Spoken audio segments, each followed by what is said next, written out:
النهارده 14 فبراير واللي بيوافق يوم الفالنتاين او عيد الحب، علشان كده فكرت ليه ما نعملش فالنتاين سبيشال. احب اعتذر اني اخد من وقتكم، انا عارف انكم دلوقتي بتحتفلوا وعايشين لحظات رومانسيه. احنا في الفيديو ده هنشوف اجمل اللحظات الرومانسيه بين اتنين من الطف الكابلز في عالم الكوميكس، جوكر وهارلي كوين، واللي زي ما عارفين علاقتهم دايما مبنيه على الحب والموده والوفاء والاحترام المتبادل.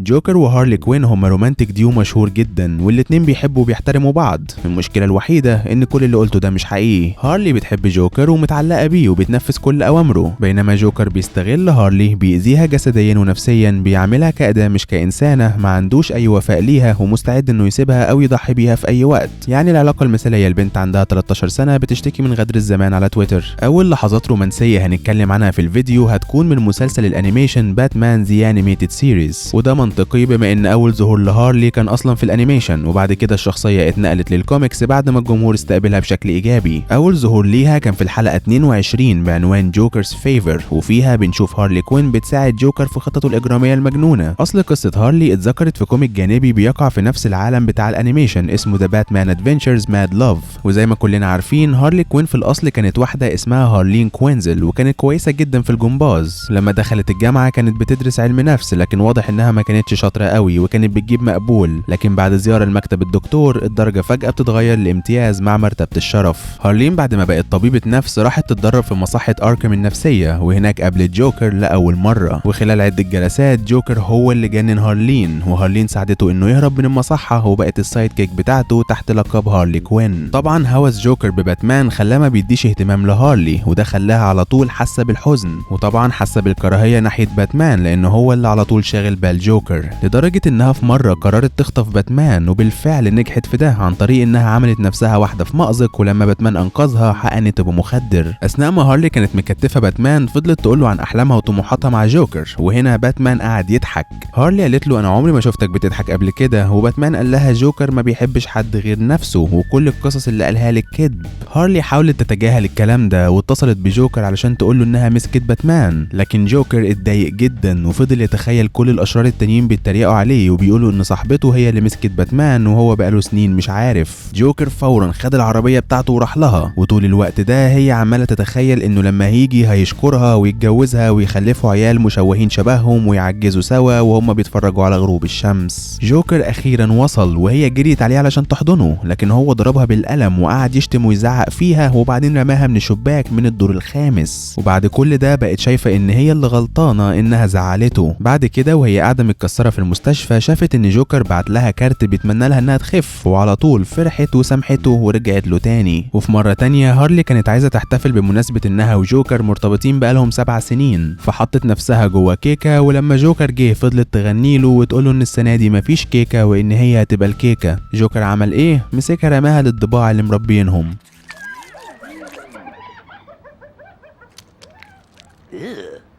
Sweet kid, but a lousy cook.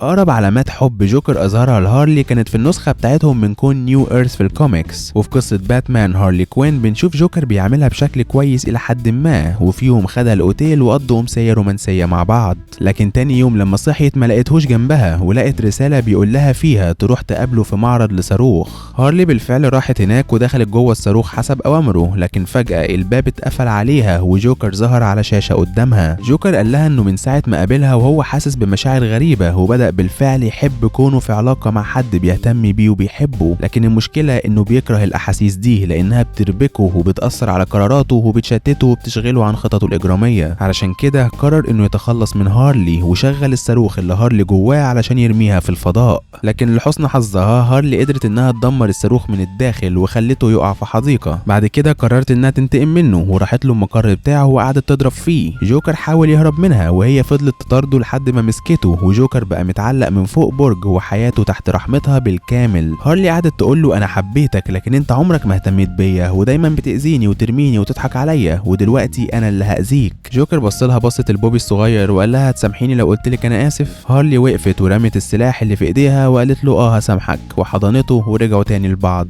قصة تانية جديرة بالذكر هي امبرر جوكر واللي فيها بنعرف ان في كائن اسمه مستر ماكسس باتليك عنده قدرات لا متناهية، قرر على سبيل التسلية انه يدي 1% من قدراته لشخص مجنون ويشوف هيعمل بيها ايه، وما لقاش حد مجنون اكتر من جوكر، لكن جوكر بطريقة ما قدر يخدعه وخلاه يديله اكتر من 99% من قدراته، وده خلى جوكر بقى شبه اله. جوكر عمل بلاوي كتير بالقدرات دي، اهمهم انه غير الكون كله على مزاجه، خلى سوبرمان بقى مجرم هارب بعد ما قتل ليكس لوثر وفضل يموت باتمان ويصحيه من الموت ويموته تاني، بل وكمان كل الصين، لا مش كل اكل الصيني، كل بلد الصين كلها. شايفك اللي نازل تكتب نكتة على فيروس كورونا، سيب الكيبورد.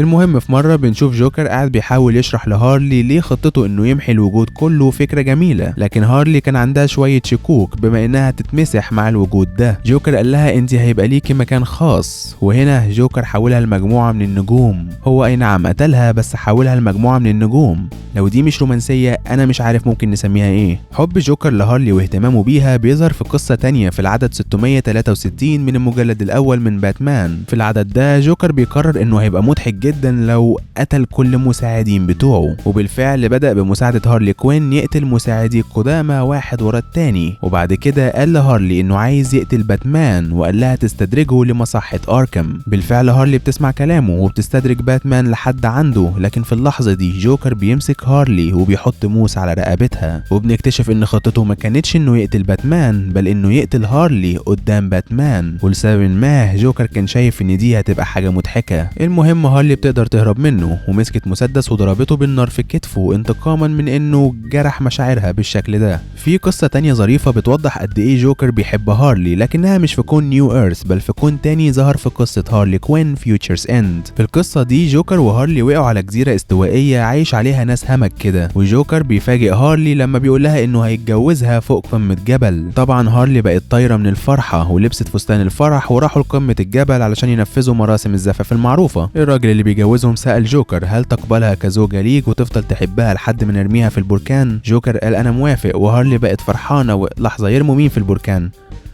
جوكر كان مخطط انه يخلي القبيلة دي يرموا هارلي جوه بركان بعد الفرح. طبعا هارلي ما كانتش مبسوطة بالموضوع ده والفرح اتلغى. دلوقتي خلينا نتنقل لنسخة جوكر وهارلي من كوميكس دي سي الجديدة، يعني بعد النيو 52 ونشأة برايمرز. وزي ما عارفين دي سي ادت تاريخ جديد لكل شخصياتها، وده كان شامل هارلي كوين برضه. في برايم ايرث هارلين كوينزل برضه كانت طبيبة نفسية اتأثرت بجوكر وقررت تتبعه، لكن هنا بشرتها البيضة مش مجرد مكياج حطاه علشان تبقى شبه الجوكر، بل بنكتشف ان جوكر اخدها لنفس مصنع الكيماويات اللي هو وقع فيه وحوله للشكل ده، وقال لها ان ده المكان اللي جوكر اتولد فيه ولازم انت كمان تتولدي فيه. وهنا زقها جوه خزان كيماويات مما خلى بشرتها شاحبة زيه، وبرضه الجنون بتاعها اكتمل وتحولت من هارلين كوينزل لهارلي كوين. الاتنين فضلوا جنبا الى جنب مع بعض الفترة، لكن جوكر زهق منها وسابها، وهارلي بقت منفصلة عنه وتحولت من شريرة الى شخصية محايدة او انتي هيروين. الايام بتعدي وجوكر بيعدي على الارك المشهور اللي خلاله خلى شرير تاني اسمه الدول ميكر يقطع له جلد وشه، وبعدين لزق الجلد المقطوع على وشه تاني بشريط لحام. قصة جميلة مقززة مش موضوعنا دلوقتي. اللي محتاجين نعرفه دلوقتي ان جوكر اختفى لفترة وبعدين رجع تاني بشكل اخطر واسوأ،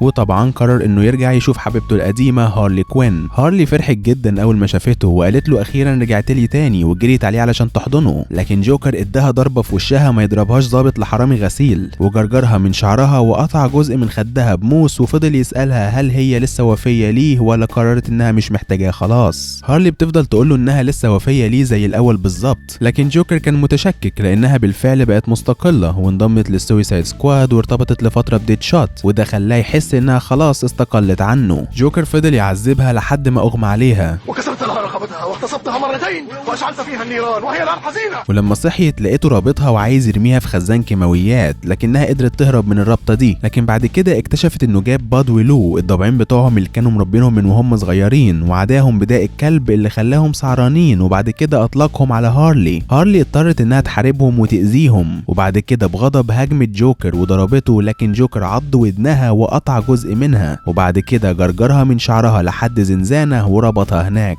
ولما هارلي بصت حواليها اكتشفت ان الزنزانه مليانه جثث لابسين لبس هارلي كوين. وهنا جوكر بيكشف لها ان كان في كذا بنت زي هارلي في الماضي، وده كان بيبقى مصيرهم في النهايه، وان هي دلوقتي هتحصلهم. بعد ما جوكر سابها في الزنزانه، هارلي اضطرت انها تقطع شرايينها وتكسر عظم ايديها علشان تقدر تهرب. الارك ده فيه عنف زياده عن اللزوم انا عارف، بس ده بقى حال معظم كوميكس دي سي في الفتره الاخيره، فاظن كفايه رومانسيه لحد هنا. لو عجبكم الفيديو ما تنسوش لايك وشير وسبسكرايب مع تفعيل الجرس عشان يجيلكوا اشعارات بكل جديد، وما تنسوش لايك على صفحه الفيسبوك. وبرضه لو حابين تدعموا القناه تقدروا تشتركوا على صفحتنا على باتريون من الرابط المكتوب على الشاشه وموجود في الديسكريبشن. اشوفكم الفيديو الجاي.